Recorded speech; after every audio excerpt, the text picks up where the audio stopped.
विधायक दल की बैठक चल रही है। विधानसभा की हाँ पक्ष लॉबी में सीएम भजनलाल शर्मा की अध्यक्षता में यह बैठक जारी है। विधानसभा की कार्यवाही को लेकर रणनीति तय की जा रही है। तस्वीरें आपको दिखा रहे हैं उस वक्त की जब मुख्यमंत्री भजनलाल शर्मा औचे से रवाना हुए। फिलहाल विधानसभा में मौजूद उन्हीं की अध्यक्षता में हाँ पक्ष की लॉबी में बैठक चल रही है। रणनीति तैयार हो रही है क्योंकि आज विधानसभा की कार्यवाही बेहद खास दिन। प्रश्नकाल में जनहित के मुद्दों की गूंज रहेगी। शून्यकाल में आधा घंटा ईआरसीपी पर चर्चा होनी है।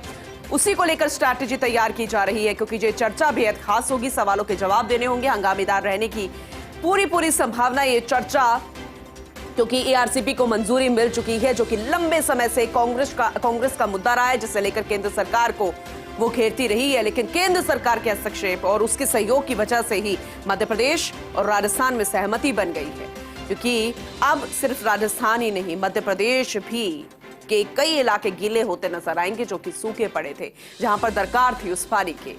पॉलिटिकल एडिटर योगेश शर्मा जी हमारे साथ जुड़ चुके हैं, ज्यादा जानकारी उनसे लेंगे। योगेश जी, जैसे कि मुख्यमंत्री भजनलाल शर्मा की अध्यक्षता में अभी फिलहाल विधायक दल की बैठक चल रही है, जाहिर सी बात है रणनीति तय हो रही होगी। एआरसीपी पर आज आधा घंटा चर्चा होनी है, तो उनको बताया जा रहा होगा कि किस लॉजिक्स पर बातचीत आपको करनी है। ये क्योंकि मुख्यमंत्री भजनलाल शर्मा से बेहतर और कौन बता पाएगा। अभी वो लौटे हैं दिल्ली में एक खास मंजूरी के बाद।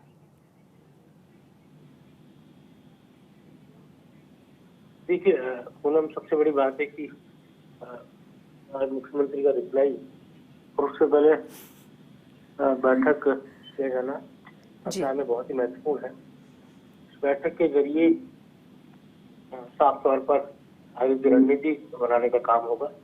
इस तरह से भारतीय जनता पार्टी का विधायक दल आगे की रणनीति बनाने का काम करेगा। बैठक का मकसद यही है कि सदन के अंदर सशक्त रूप से विपक्ष के प्रहारों का मुकाबला किया जाए। अभी तक ये देखा गया है कि मंत्रियों के जवाब देने का जो स्टाइल है या उनकी तैयारी है वो परिपूर्ण नहीं है जी। वो विवेक के अनुसार जवाब नहीं दे पा रहे और इस कारण सत्ता पक्ष को सदन के अंदर विपक्ष के सामने गिरना पड़ रहा है या सत्ता पक्ष को शर्मसार होना पड़ रहा है। कुल मिलाकर वो तमाम जो पहलू है उसके मद्देनजर मुख्यमंत्री का संदेश पहले भी साफ था, पूरी तैयारी के साथ है, जवाब दे और साथ ही सदन में उपस्थिति पर्याप्त रखे। कहा जा सकता है उसी अनुसार आगे की कवायद है वो नजर आ रही है। और साथ ही मैं ये भी कह सकता हूँ कि आने वाले समय के अंदर थोड़ा इसका असर भी नजर आएगा। इस तरह की विधायक दल की बैठक तमाम उन बातों पर चर्चा होती है और विधायक दल की बैठक मुख्यमंत्री क्योंकि विधायक दल के नेता है, उनका सदन में आज खुद का रिप्लाई होना है। राज्यपाल के अभिभाषण पर वो अपनी बात रखेंगे और साथ ही हर मंगलवार को जब सदन चलता है तो विधायक दल की बैठक की परंपरा है। उस परंपरा के अनुसार बैठक में कुछ विधायक दल की बैठक में मौजूद नहीं है, वो जयपुर से अपने निजी काम से या और क्षेत्र के अंदर आयोजनों के कारण वो जा चुके हैं। फिर भी आज उप मुख्यमंत्री प्रिया कुमारी का भी जन्मदिन का कार्यक्रम है, तो उसकी तैयारियां भी यहाँ देखने को मिल रही है। जयपुर के अंदर कई जगह पर आयोजन हो रहे हैं और पूरा विधायक दल की बैठक के अंदर भी आज तो विपक्ष के नेता का रिप्लाई होना है और उसके बाद मुख्यमंत्री भजनलाल शर्मा का रिप्लाई। जी, वहीं साथ में राज्यपाल का अभिभाषण, जिसका वाद विवाद का अंतिम दिन भी है, चर्चा होगी। आधा घंटा बात रखेंगे मुख्यमंत्री भजनलाल शर्मा। कितना महत्वपूर्ण होगा आपके नजर में योगेश जी? देखिए बहुत ही महत्वपूर्ण, क्योंकि आज मुख्यमंत्री के लिए एक तरह से कि अपने आप में सबसे महत्वपूर्ण यही बात है कि किस तरह का प्रेजेंटेशन उनका रहता है। क्योंकि सीएम वो पहली बार बने हैं, पहली बार वो पार्टी के विधायक बने हैं, तो ऐसे में सबकी निगाहें उन पर रहेगी। उनके संबोधन किस तरह का आकर्षण होता है उस संबोधन के अंदर। क्योंकि आपने देखा होगा पूर्व अब तक वसुंधरा राजे का कालखंड देखा, आपने उनका अनुभव देखा और अशोक गहलोत का अनुभव देखा, कैसे तीर चलते थे, इस तरह से शब्दों के तीरों से प्रहार किया जाता था सदन के नेता की ओर से विपक्षी नेता पर, विपक्षी नेता की ओर से सदन के नेता पर।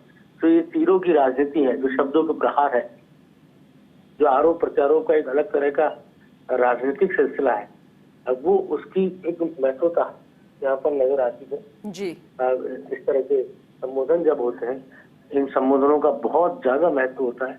इन संबोधनों के जरिए एक अलग तरह का राजनीतिक वातावरण भी सदन के अंदर बनता है, हाथ पर याद भी देखने को मिलता है। कुल मिलाकर मुझे लगता है कि महत्व है, और महत्व के साथ ही आज सदन में बौद्धिक कौशल भी मुख्यमंत्री का नजर आने वाला है। जी। अब तक के जो फैसले, खास तौर से ERCP, इसको लेकर चर्चा थी पूनम, और वाकई में ये बड़ा कदम है सरकार का, क्योंकि ERCP को लेकर इतनी जल्दी विपक्ष को भी उम्मीद नहीं रही होगी कि इतनी जल्दी राजस्थान की सरकार इस दिशा में आगे बढ़ जाएगी। लेकिन राजस्थान की सरकार इस दिशा में आगे बढ़ी है, फैसले देखने को मिले हैं, और लगता है कि आने वाले समय में और भी कुछ इस तरह के फैसले, बड़े फैसले नजर आएंगे। लेकिन ERCP बड़ा फैसला, जो 13 जिलों को साधेगा, 9 लोकसभा सीटों पर सीधा असर इस ERCP का होना है, अपने आप में ये पूरी एक तरह से उस इलाके की को विकसित बनाने के नजरिए से बड़ा कदम है। कुल मिलाकर कहा जा सकता है मुख्यमंत्री के संबोधन का सबसे महत्वपूर्ण और सबसे खास पॉइंट ERCP होगा। ERCP के जरिए वो विपक्ष को घेरने का काम करते हुए नजर आएंगे।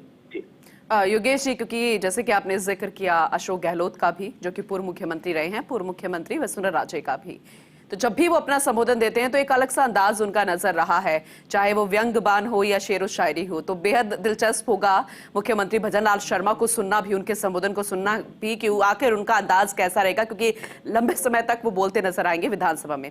दूसरा एक हाँ जी योगेश जी कंटिन्यू कीजिए। ये आपने बहुत अच्छी बात कही है, और आपने बहुत नजदीकी से दोनों को सुना है, गंभीरता से आपने दोनों की राजनीतिक स्टाइल्स को देखा है, चाहे वसुंधरा राजे हो चाहे अशोक गहलोत हो। वसुंधरा राजे विपक्ष की आंख में आंख डालकर बात करती थी।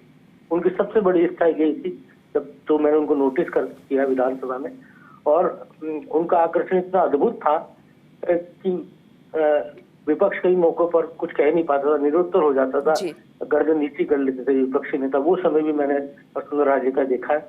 उनका बॉडी लैंग्वेज, उनका कॉन्फिडेंस लेवल जबरदस्त था। और अशोक गहलोत की राजनीतिक दूरदर्शी था।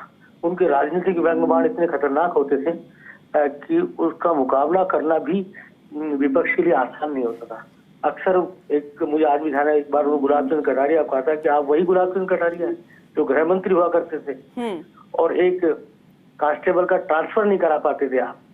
आज हम नेता प्रतिपक्ष बनकर बड़ी बड़ी बातें कर रहे हैं। तो वो अशोक गहलोत का अपना एक राजनीतिक अंदाज था, लेकिन उसके पीछे उनका अनुभव बहुत व्यापक था। वसुंधरा राजे का अनुभव था, उन्होंने अपनी माँ से विरासत में देखा, उनके परिवार, चाहे उनके माता विजयराजे सिंधिया बीजेपी के संस्थापक सदस्यों में थी, उनके भाई माधवराव सिंधिया केंद्र में मंत्री रहे, पूरा एक राजनीतिक विरासत, ग्वालियर राजघराना, सिंधिया राजघराना, तो राजनीति उनकी विरासत में रही। तो वही अशोक गहलोत खाटी राजनीति जोधपुर से निकल कर आए, तो एक अनुभव था। भजनलाल शर्मा पहली बार विधायक बने, संगठन का अनुभव उन्हें बहुत जबरदस्त है, लेकिन विधायकी का अनुभव पहली बार है। और ये जरूरी नहीं कि पहली बार बनने वाला जो विधायक है वो अपने आप को साबित नहीं कर पाए। अभी तक इतने कम समय में अपने दूरदर्शी फैसलों से भजनलाल शर्मा ने काफी अचीवमेंट हासिल किया है, और मुझे लगता है कि आज उनकी परिपक्वता, प्रतिभा को भी आज देखना होगा। बिल्कुल योगेश जी, और जी इंतजार रहेगा इसी बात को लेकर भी। योगेश जी बहुत शुक्रिया विस्तार से समझाने के लिए।